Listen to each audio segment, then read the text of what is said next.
In the second video, we'll look at events that took place in 1775.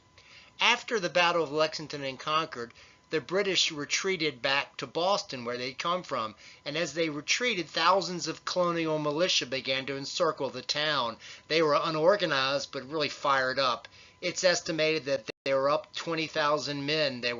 Most of them had been summoned by their local communities or their committees, and they rode their own horses, had their own supplies and their own guns. It was unorganized, but everybody was fired up.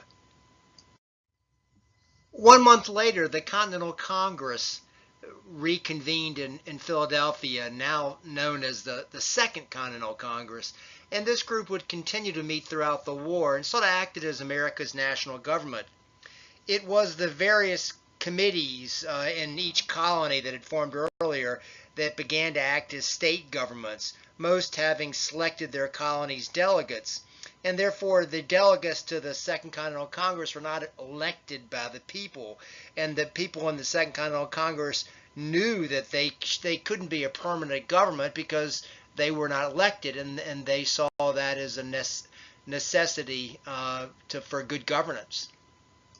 The Second Continental Congress voted John Hancock of Massachusetts to preside. He was a wealthy Boston merchant and had been an active member of Massachusetts' old colonial assembly. Also, there was George Washington, Ben Franklin, and James Madison. Washington wore his old Virginia militia uniform he'd worn in the French and Indian War, probably an indication that he anticipated fighting. Franklin had just returned from England, and some delegates feared that he was an old man as a spy. The old guy was a spy. Madison, by the way, was a young Virginia lawyer just making his entry into political life, and actually was one of the few who suspected Franklin. Taking the lead as far as the fighting was concerned was a captain of the Connecticut militiamen, Benedict Arnold. In May 1775, he decided to attack the British. He joined forces with the Green Mountain Boys, who were under the leadership of Ethan Allen. The Green Mountain Boys were from the Vermont, where of course there were the Green Mountains. Arnold's Connecticut militia and Allen's Vermont Green Mountain Boys attacked the British at Fort Ticonderoga. The fort was in northern New York, and it was critical because whoever controlled it would control the major water routes northward to Quebec. The British had been using the fort as a supply depot since the French Indian War, and thus it really was manned only by about 50 soldiers. The colonists, however, had gotten about 50 cannons, which they dragged through the snow to the fort, and thus they had pretty serious artillery. Here you can see a dramatized picture of Ethan Allen capturing the fort. Aware that Arnold's Connecticut militia and Allen's Green Mountain Boys had captured Fort Ticonderoga without any orders or approval, the Second Continental Congress decided to take several key steps. They voted to create an army and, in essence, acknowledged that the 1,000 of militiamen that remained around Boston were their army. They called for each colony to contribute a quota of troops, and with these quotas they hoped to create 10 companies of riflemen. Rifles, by the way, were new and had grooved barrels, which allowed marksman accuracy up to 200 yards. Where the American Army would get these rifles, however, was still kind of up in the air. Throughout the war, most British and militia forces, the American Army, still used muskets. The Second Continental Congress also selected one of their own as the Army's new commander, George Washington. John Adams from Massachusetts was, by the way, Washington's biggest backer because he wanted someone not from New England to get involved to illustrate that the rebellion was colony-wide, all the colonies, including the South. Washington immediately left Philadelphia for Boston. Washington was the younger son of a Virginia planter. He didn't expect to inherit much land and planned to make his living as a surveyor. He'd gone out west and made a name for himself in the Virginia militia in the French and Indian War. More importantly, he married a rich woman, the widowed Martha Custis, and therefore inherited a big plantation. Washington was then a very prominent rich planter. He was real tall, over 6 feet tall, when most people in this age were shorter than they are today, and he was very impressive. He was reserved and very respected. To pay for their new army, the Second Continental Congress authorized a paper currency issue of what amounted to about $2 million. They had no gold or silver to back it up, so the paper was essentially worthless. But they just naively assumed that people would accept it because of their patriotism. The Second Continental Congress also, by the way, created a committee to deal with foreign governments. The Second Continental Congress also began debating what to say to the king. Despite its currency and its army, most still didn't want a complete break with the British. Events were moving so fast they hadn't really debated what their objectives were.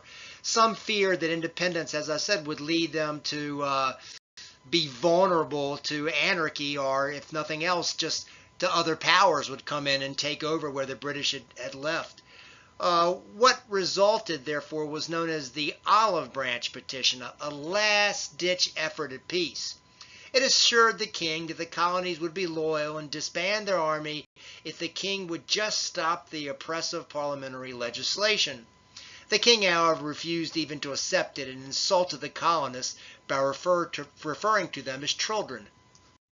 The first big battle after Lexington and Concord took place just before Washington arrived in Boston, the Battle of Bunker Hill. The British had decided to try to attempt to dislodge the colonial militia that were increasing around Boston, and therefore in mid-June 1775 they attacked at Bunker Hill. They attacked uphill with 2,500 soldiers, each carrying 75 pounds of equipment, which obviously was kind of tough. As they exhausted themselves storming uphill, the Americans waited to fire until, as their commander said, quote, "you could see the whites of their eyes," unquote. The Americans had been aided by cannons that they'd also just gotten from Fort Ticonderoga. It took 3 assaults for the British to finally take the hill, the third time they were allowed to take off their packs. Their own artillery proved useless because they'd brought the wrong size cannonballs. In the end, therefore, it was a British victory, but still, it was a psychological victory for the colonists as well. The British had about 226 dead and over 800 wounded. The Americans suffered 140 dead and 271 wounded. The Americans had 30 of their own captured. Most importantly, the British learned that the Americans were good fighters, that they were not so easily defeated, or that they would see the British soldiers and they would run in fear. Remarking on the battle, one British general said, quote, "it was a deer-brought victory. Another such would have ruined us," unquote. After the Battle of Bunker Hill, British General Howe foolishly didn't keep trying to push the Americans back, and the number of militiamen kept growing, and Washington, of course, arrived. They would settle in, and the two sides would sit there for almost another year, each side digging in. The British would get their supplies from the seas. A week after Bunker Hill, Washington arrived and began the hard task of organizing an army. Washington was shocked at the lack of discipline, people coming and going as they please, and no real command structure. There were inadequate latrines and unsafe water, and many people were sick as a result. Washington hated the New England custom of allowing soldiers and the militia to elect their own leaders. He saw one officer shaving an enlisted man just to win his vote. Washington did a great job with what he had. The biggest problem getting people to stay, and there was a 3-month militia duty, and when their 3 months were up, many people would leave, and Washington really did a pretty good job of getting many of the militia to stay initially. Later in the war, when it was obvious that the Continental Congress paper money was worthless, the Continental Congress got longer enlistments by promising the soldiers land grants in the West if they were to win. I may talk about more of that later on in this course, but anyway, Washington wanted an army of 24,000 made up of one-year enlistments. In the end, he got just under half that number. Not long after all this was happening, a pamphlet appeared in Philadelphia, written by a man named Thomas Paine.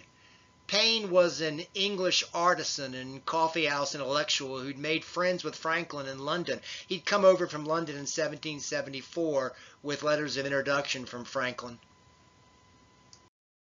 The pamphlet was called Common Sense, and it really greatly inflamed colonial passions.